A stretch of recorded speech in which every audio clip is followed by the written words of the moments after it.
And I'm actually really glad that I get to do this virtually and I get to have it recorded because at boot camps on the third day, because it's a half a day, like half of the attendees have a flight. And so they end up missing the motivational wind up message. We're here, we're all almost logged in right now. Almost 100% of the people that logged in on Wednesday are still here with us right now today. And so I'm so glad I get to give you this last 40 minutes just of power and energy and motivation to call upon the powers that each and every one of us have within us, especially during this crazy time, so that we can continue to move forward and overcome obstacles and keep positive in the face of adversity, right? People ask you, what does courage mean? Courage is not being courageous when there's nothing to worry about, but it's moving forward with confidence in the face of fear. That is what courage is. And so this is a time for us to be courageous. You know, I think about the nurses and the doctors who are out there. Many of these nurses, many of these doctors are scared, just like they were a couple of years ago when we had an Ebola scare, if you remember that. Those nurses and those doctors on the front line, I've seen videos, I've seen stories of what it was like for them, but they continue to move forward. That is courage. We are all courageous people. We are healthcare workers. And so to get through this, to get through those rough days that are present and way distant in the future with what's to come, these are the powers that we call upon. And the first power is the power of positive expectancy. And you know, you've seen this photo several times. This is an old photo. I don't have a lot of photos from my marketing day, unfortunately, because social media was very new at that time. And I didn't take many pictures off my phone. So I don't have a lot of photos from back then, but some. But this one right here is a great one. And the story that I always share goes way, way, way, way back to the turn of the century in 2001 when I was living in New York State and I was outside of New York City in Yonkers, and this was right around September 11th, and I was working at a Ford dealership. And you know, when you live that close to ground zero in New York City, I got very close with my neighbors during this time. It was as crazy as things are today. I feel it was worse in that moment then, except for the fact of the isolation, because we were at vigils all the time. And I remember every night just going to a different vigil and a different service for somebody who had passed away during the attack of 9/11. Like I remember that like it was yesterday. But I remember being in that Ford dealership. And I remember there was this lady who was a saleswoman, and she had these two, we'll call them undesirable clients that came in. And these are people that looked like they couldn't afford to buy a new car. They were kind of intimidating looking, and she was not having a good day. And to make it worse, it was a Saturday, which is a day in the car industry where you usually sell a couple of cars same day. Like people come in on a Saturday and want to drive off the lot a couple hours later with their new car. These gentlemen wasted like 3 hours of her time, and she's looking at me and she's like, Steve, these guys, they're killing me. They're wasting my time. All these customers are coming in and out, and everybody's selling cars. I'm not selling any cars, and these guys aren't going to buy a car. And I looked at her and I pulled her to the side and I said, and I forget what her name was, but I said to her, listen, I know that they're taking up a lot of your time, but they came in here for a car. So sell them a car. What do they want? They want a Mustang? Make sure that if they're going to take all your time, they drive off the lot with a Mustang. Have some positive expectancy on the outcome of this, because you never know what they've gone through to get to this point, and they want a car, so sell them a car. And so she changed her attitude from complaining and negative. She spent another couple of hours with them, but sure enough, they got their Ford Mustang and they drove off the lot happy, and she made a sale. Now, if she had kept that negative attitude the entire time, I guarantee she would have ruffled their feathers. She would have said something wrong. If she believed she wasn't going to make the sale, she wouldn't have made the sale. But as soon as she made the positive expectancy that these people want a car, I'm going to sell them a car, and she changed her attitude, she ended up making the sale. And the same thing applies to us. It is very easy. Like you ever, you know what? Now that I have my marker board here, I can actually show you something that I don't really show at most boot camps because it's hard to draw it out. You see, Nick was talking about the done is greater than perfect, and that's exactly what I draw this all the time. Done is greater than perfect, right? Get your stuff done. Sometimes it's better than it being perfect. There are certain things that have to be perfect, but most of the case, getting it done and accomplished is greater than having it perfect. But I want to share with you real quick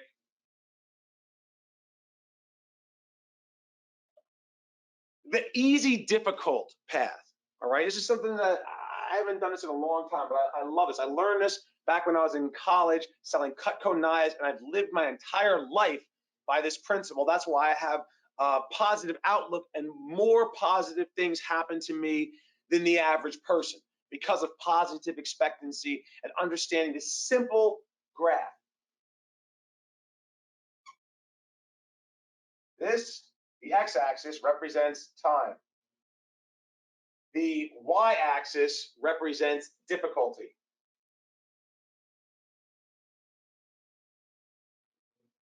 Okay? Difficulty over time. This,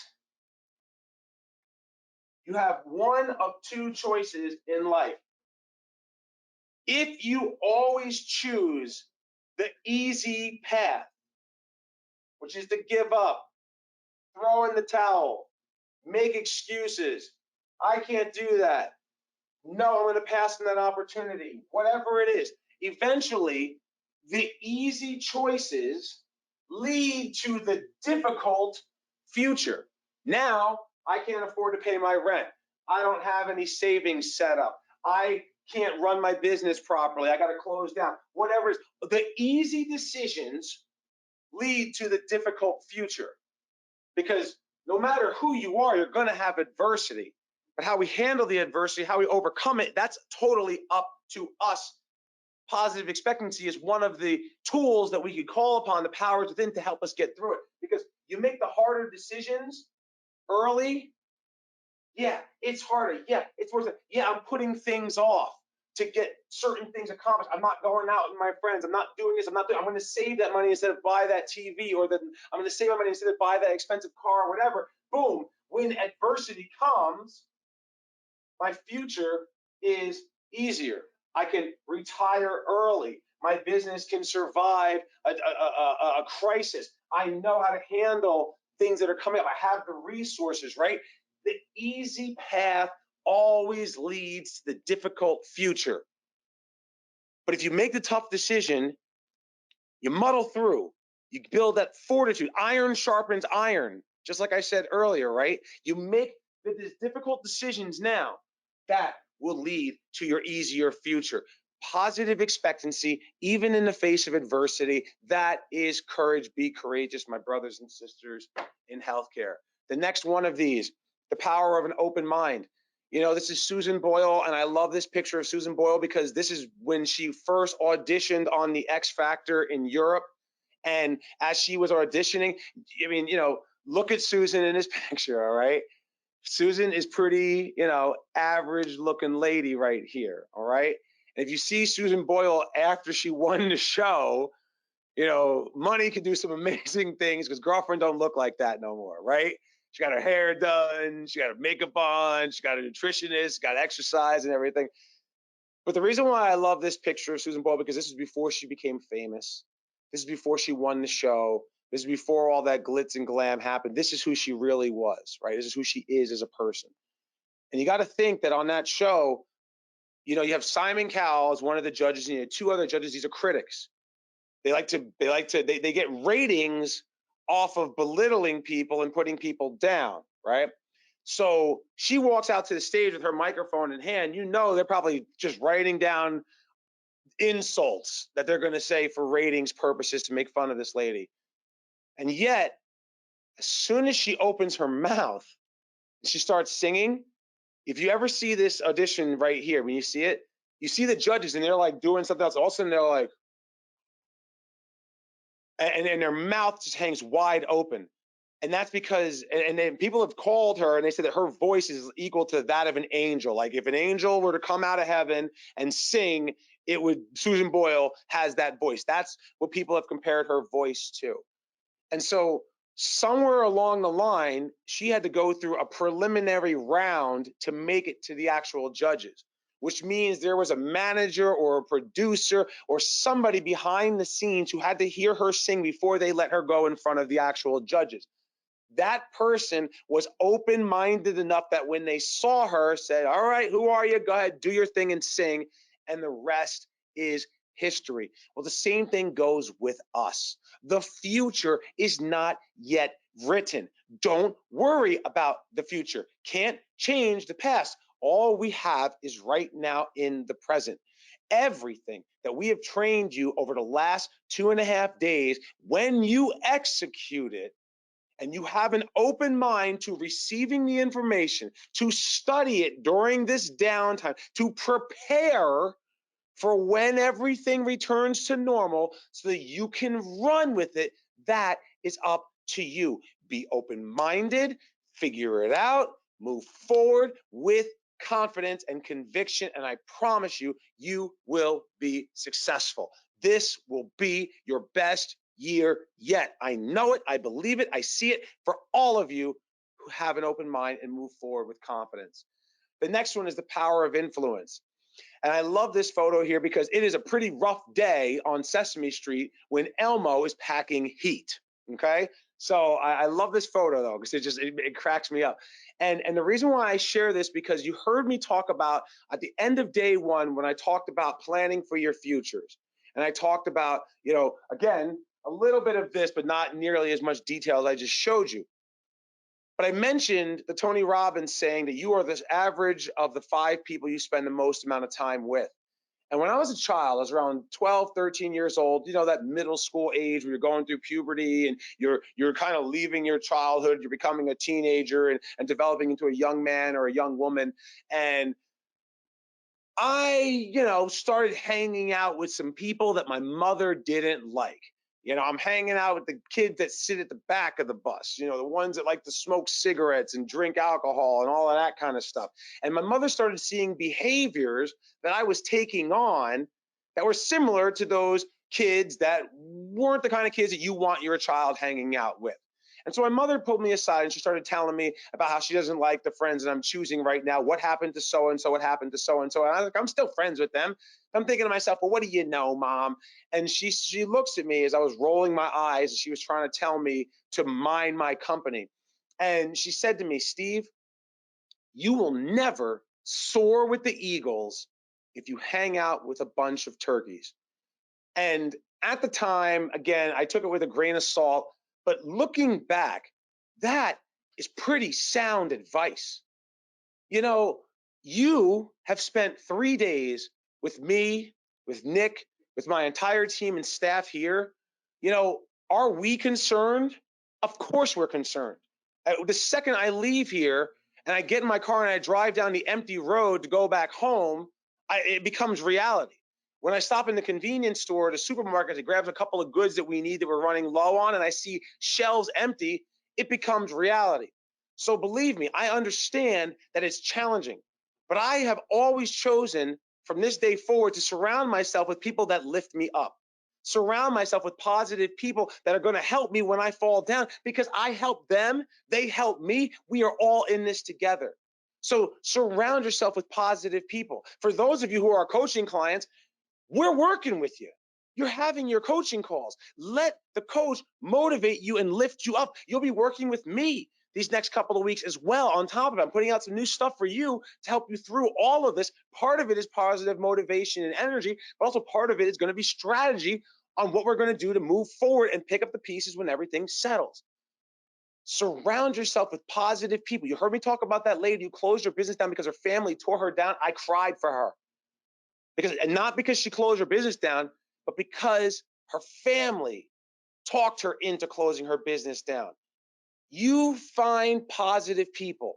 If you don't have somebody who's positive, I'll be your positive person. You can follow me on Facebook. I'm going to be putting out scripture verses. I'm going to be putting out prayers. I'm going to be singing songs. I'm going to share what's going on at my church. I'm still there. We're still doing things virtually. We're here to lift everybody up and give them the hope of what's to come because this too shall pass. I promise you that. The next one is the power of preparation. Luck favors the prepared. if there's been a continual theme throughout this entire boot camp, it's get your training, get your study, understand, absorb. When this video becomes available, watch it again and again and again and again and again and again. You know, I had somebody say to me, why do you share so many testimonies of your clients during your presentations? And I do it for two reasons. Number one, I do it for my clients because there's 100 of you who are on here who've been working with me for years. And when my clients, when you see, and I know this because you've all been texting me and emailing me and talking to me on Facebook and so on, when you see your photo come up, because right now you're beat down. Right now, you're going through the same thing that we all are, and you're in a depressed state. You're afraid, you're concerned. That's okay. It's okay to be afraid. But when you see that image from when you were at a high point on stage getting that award, it brought back the fondness, it brought back the memories, it brought back the accomplishment that you had achieved, and that's sharing in it because of your preparation. And the other reason why I share is for those of you out there who don't think you can do it, I know it can be done. But every single person I shared with you had one thing in common. They studied the program, they mastered the program, and they executed every step of the way. They've watched the videos a dozen times. I've been to many of my clients. You saw all the photos where I've been in people's offices. I walk in their offices, they start quoting the videos that I've put out because they've watched it that many times. That's why they're so successful. They prepared for it. So if you want those lucky bounces, prepare and put yourself in the position to get those lucky bounces because luck favors the prepared. Master this program during these next couple of weeks so that you don't have to think about the next step because it's now muscle memory. That's the best tip I can give to you about how to use this return on your investment, which was the virtual boot camp. The power of persistence. You have Jerome Bettis here. All right, I'm not a Steelers fan. I'm a pathetic New York Giants fan. All right, we are the laughing stock of the NFL. We got some good picks recently, though. I've been following the free agency frenzy. That's one of the things that's been keeping my mind clear. Can you believe that Todd Gurley was released yesterday from the Rams? What? Tom Brady's going to be a Tampa Bay Buccaneers. And I showed you that meme. It said, if you weren't with us when we were 7-9, you can't be with us when we're 8-8. If the Bucks win the Super Bowl, I'll take that back. But all you Tampa Bay fans, I love you guys. I know Debbie, Humphrey, and your daughter. I love you both very much. But don't get too excited, all right? But anyway, who knows, right? Same old Bucks, right? Who knows? I don't know. Power of preparation, and I love power of persistence, rather. Jerome Bettis' story, a lot of you who don't know football will know that Jerome Bettis has a nickname called the Bus, and he's a running back. And the Bus is just one of the greatest sport nicknames you could ever have. And he had a great career. He's in the Hall of Fame, but towards the end of his career, as most running backs happen, they start to decline because a running back is somebody who's carrying the football. And as they're carrying the football, you have 11 guys on defense trying to tackle you to the ground. So after like 7 to 10 years of that, you're pretty beat up, and most people retire around 30 to 32 years old. Well, Jerome Bettis went longer than that. He actually went to a point where he was the favorite, he was the starter, he was doing great, but then his knees were so bad. And adding to it, here you have the veteran running back, but there was a young buck, his name was Willie Parker, who was coming up behind him in his second or third year, and he actually had better abilities now because the Bus was getting old. And so he goes from being starter to being backup. 10 games into the season, Willie Parker breaks his leg, and the Pittsburgh Steelers were one of those bubble teams, meaning they could make the playoffs or they could be eliminated any day now. And so here you have this old veteran having to assume the full-time responsibilities. And I swear to you, I really think that the persistence here, him not having to have played full-time workload for the first 10 games of the season, he had fresh legs to finish out the season. The Steelers squeak into the playoffs in the 6th seed in the AFC conference. What does that mean? That means that if you want to win the Super Bowl, you have the hardest road. They had to beat the third place team. Then a week later, they had to go into Indianapolis and beat the 14-2 Peyton Manning Indianapolis Colts.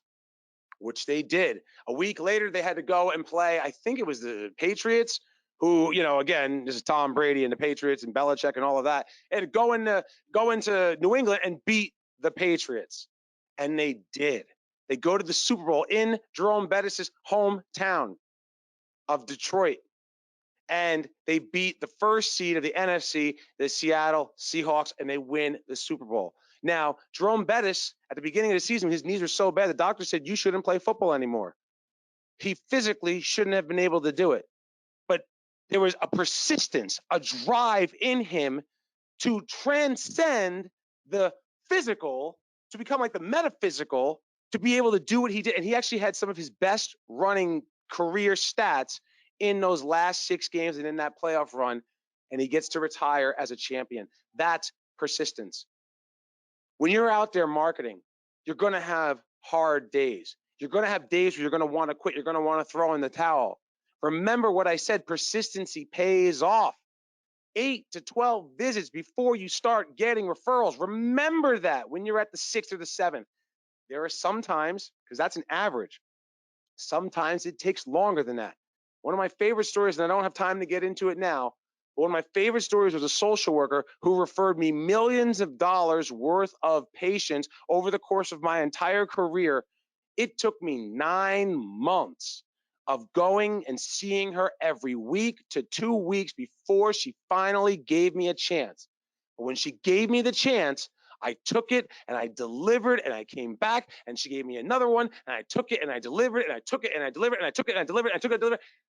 And she referred me millions of dollars worth of revenue from hundreds of patients over the rest of my career. Persistence pays off. Do your due diligence and stick with it. Move forward in confidence. Power of thinking big.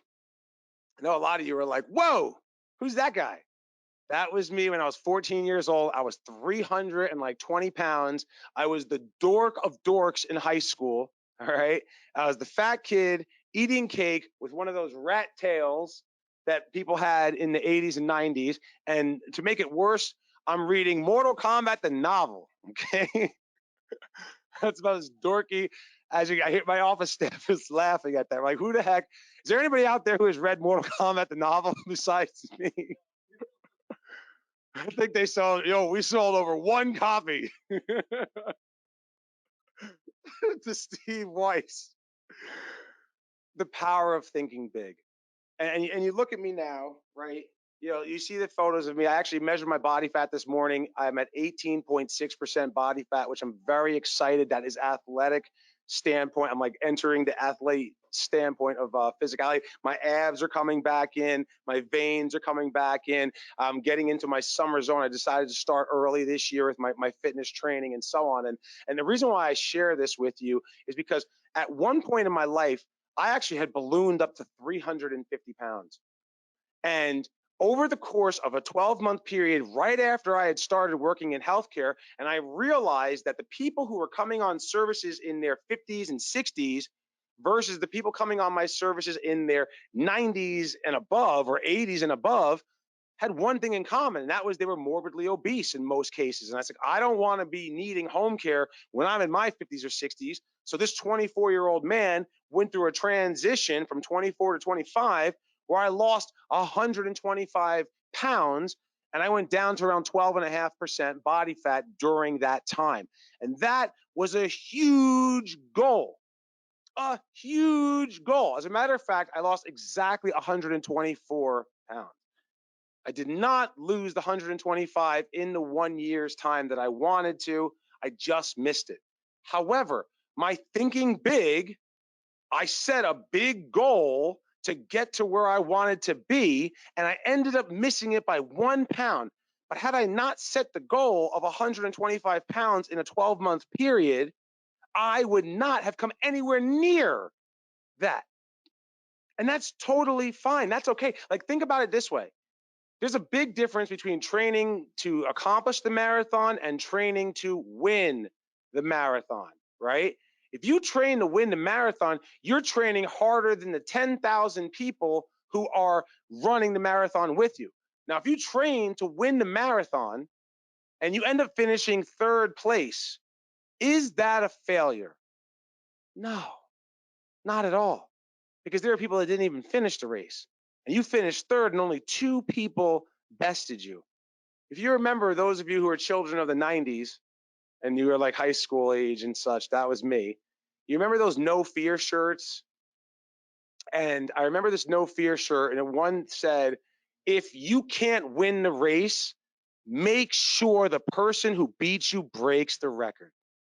That means give it your all. You run, you give 100%, because that's what it takes to thrive and succeed in business. It really is the hardest thing you will ever do. But especially in our business, it can be the most rewarding thing you ever undertake. I can promise you that. As I'm sharing the stories of my clients with you and I'm remembering their story and I'm sharing it with you, you have your own stories as well. Every single one of you who've been doing this for a long time. Next, you want to share the power of a shared vision. During that time when I was losing that weight, and that was me a year later, right? During that time when I was losing all that weight and going through that transition, part of the reason why I was able to do it is because, again, surrounding myself with positive people, all of my friends, all of my family, I told them my goal. I told them my vision. I told Brian from Care Choice and all of our staff that I was going for this goal. I want to do this. I want to hold me accountable. So when we're at that party, and I want to have that slice of pizza, don't let me have that slice of pizza. Don't let me have those potato chips. Don't let me have a hot dog. Don't let me have that. I told them, don't let me do it. And they helped me through it. I had a cheat day. I had a cheat meal. I overdid it. They helped me get back on the horse tomorrow. It's okay. Drink some water, this and that, whatever. Like, they all helped me through it. And that's what should be. So as you're setting these big goals, and you take that goal setting one, and you said that for your business, right? Set a big goal and then share it with your family, share it with your sphere of influence, the people that are lifting you up, because they're going to help you. And if you should fall, if you should fail, that's okay. That's why they're there for you, right? That's why they're your family. That's why they're your friends, because they love you. And if you don't have family, if you don't have friends, come to me. I'll lift you back up when you fall down. You know, so many of my mastermind clients, they text me when they're having a bad time or a bad moment. And I reach out to them and I talk about, I give them just a moment. I remind them, this too shall pass. You have done this before. You have done that. So you've done it before. I know you'll do it again. Let's do this today. Let's get through that. Or let's have a clear head day. Go out, do something with your family. Stop working, go home right now, open up a glass of wine, open up a bottle of wine, have a glass, and relax for the night and regroup tomorrow. You know, you're not in a state mentally to handle it. That's what we do. We share in this together, and rising tides lift all boats. The power of a smile.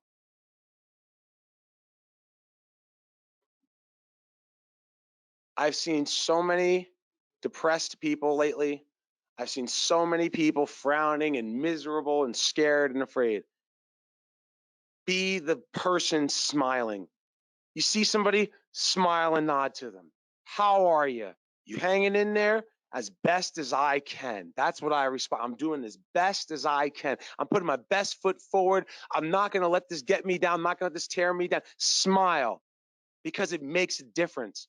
When you sit down and you meet with a prospective patient, I always remember the bedside manner. I remember doctors who would see me sitting with a patient and they would say, your bedside manner is incredible. Where did you go to school? And I tell them I went to school to be a pastor. That's the truth. I went to Concordia College in Bronxville, New York, to be a pastor. So I understand being empathetic when somebody's going through a situation or a crisis in their life, like all of our patients are. They have been through hell. You heard me talk about how many of our patients wish whatever happened to them that caused them to be on services, many of them wish that that had killed them. Don't walk in depressed. Don't walk in sad. Don't walk in negative. No matter how bleak the situation, if they're given a few weeks to live, you walk in with a smile on your face and try to put one on their face, because that could make a difference. I've had so many stories over years. I'm not going to get into all of them, but you walk in, talk about the weather, talk about the food, talk about bringing them home. We're going to get you home and we're going to keep you there. That is my vow to you. I got your back. I'm going to help you through this. You talk to the family. They're in tears. They're beside themselves. Their emotions are high. Be the voice of reason. Be the empathetic ear and help them through. Let them see the light that you have and shine it brightest in their darkest moment. You got this. And the last one is the power of self mastery, knowing thyself, as Socrates said. And I usually talk about snowboarding, and I'm running out of time here, so I'm not going to get into the story, but it was a funny story where I was snowboarding at the top of a mountain and I had no business being at this one slope, but I made it through because I had my music on in my ears. As you continue to go forward, these defining moments that we're in right now, it's going to bring out your character. It's going to build you. It's going to forge you like a sheet of iron. Know yourself. If you're a crier, that's okay. Cry it out. Work with tears in your eyes. That's fine. If you need to scream, go scream. If you need to work out, go for a run. Use your jump rope. Do something. Whatever you use to help you through difficult times over the course of your life, from when you were born to where you are today, use it. Know yourself. Get outside your social box. Get outside your comfort zone, but rely on the innate abilities, the innate characteristics and traits that you have. You are stronger than you realize. You are smarter than you think you are, and you are more resilient than you could ever possibly imagine. Right now, you know what we're building? We are building grit. Thank you, Breanne Stromley, for sharing that with me last night. We are building grit right now. We are tough. We are iron, and iron sharpens iron. You have got this. I do this. Why do I do this? I do this for my family. These are the people that I'm going to leave here and go home and spend the next couple of weeks with, working remotely, supporting each and every one of you. My wife, my children. Every year we go down to Florida, Clearwater, and we spend a month there in August. And we go wave runners. You know, my daughter's to the bottom right here. That was when we went to New York City. We went to Serendipity. If you ever go to New York City, you have to check out Serendipity. It is the best dessert restaurant ever. Hello, frozen hot chocolate, anyone?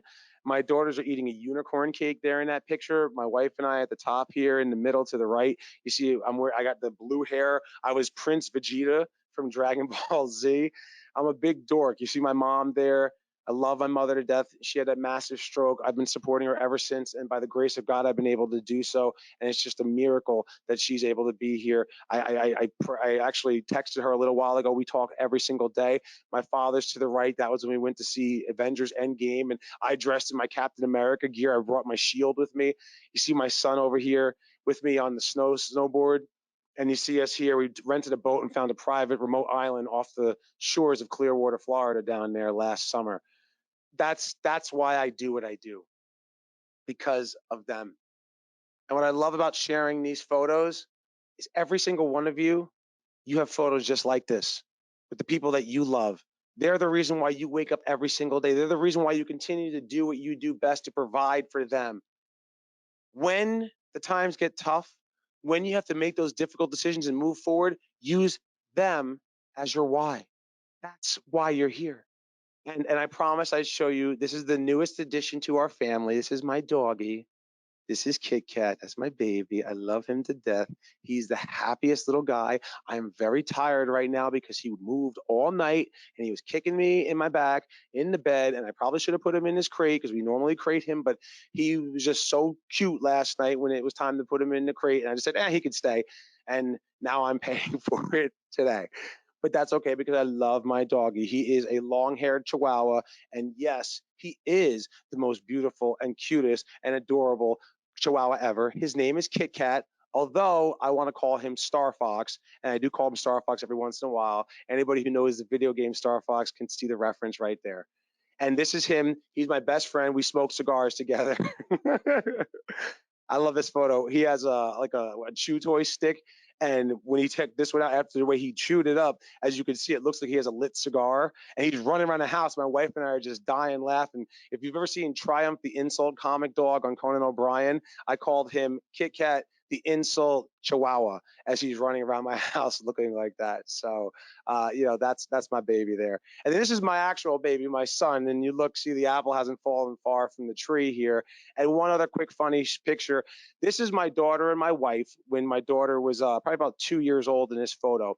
And I love this photo because my wife was at ShopRite with my daughter, and they're like, "Oh, you and your daughter are so adorable. Can we take a picture of you for our circular?" And so, if you see this photo right here, that is my baby, Sienna, at 2 years old, and she is marketing.